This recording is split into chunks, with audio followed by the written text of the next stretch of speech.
So this is an absolute bombshell of a story here, and it's one that I know would make Michael Brooks very happy. And this is Lula from Brazil, the left-wing leader who was actually imprisoned on corruption charges that were now, looking back at them, were pretty dubious. I think like the main judge who was, overlooking the case ended up joining the Bolsonaro administration. So it appeared to be pretty clear that it was politically motivated.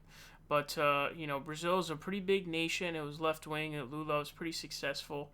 But due to politically motivated corruption charges that were fake, he was imprisoned. And at one point, he was able to leave jail while the hearings were still going on. That's when he got out and everyone was talking about it. And now he has had the charges dropped against him. And what this means is he can actually run for president. This Brazil's former president, Luiz Inácio Lula da Silva, could be set for a sensational comeback attempt after a Supreme Court judge annulled a series of criminal convictions against the leftist icon and restored his political rights. The ruling, which analysts called a political bombshell, means Lula is almost certain to challenge Brazil's incumbent president, Jair Bolsonaro, in the 2022 presidential election. Quote, "The election starts today. It's virtually impossible Lula won't be a candidate," said Thomas Traumann, a Rio de Janeiro-based political observer. "In American terms, it's going to be like Sanders versus Trump." Wow.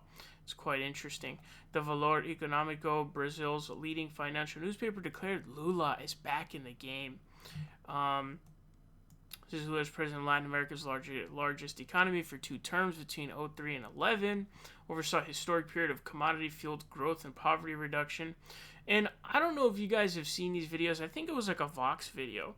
But they basically went into details about how all of the corruption that goes on in Brazil. There's a really big impoverished community in Brazil, and most of the public land and taxpayer money goes to building these buildings and nice houses and these stadiums that end up giving money to rich people. And so there was that big issue with what was happening at the Olympics in Rio.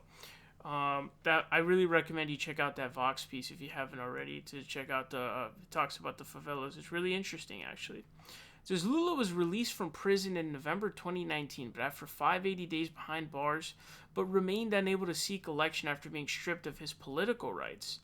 Speaking to The Guardian last April, the former shoeshine boy played down speculation he would challenge Bolsonaro in 2022, but accused the far-right former army captain of leading Brazilians, quote, to the slaughterhouse with his grotesque and reckless response to the coronavirus pandemic.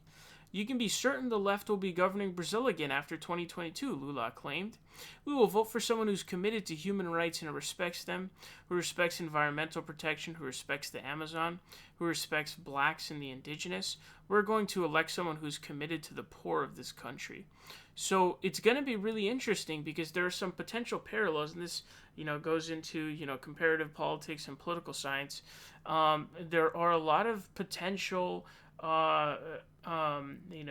lines to be drawn or analogies to be drawn from what we've seen in the U.S. presidential election with Trump and Biden, because it says 265K have died to COVID in Brazil. That's an insane amount. That is a huge amount, especially given their population. That is insane. So that is likely going to make Lula a higher possibility. He was also very popular, I believe, before the fake corruption charges had come up. So this basically is setting up for like a crazy bash. It's like just some kind of just massive like Goku Vegeta level type of stuff where it's just like two just huge dudes who are just going to be basically duking it out in a huge election, which is pretty crazy. I mean, this is insane.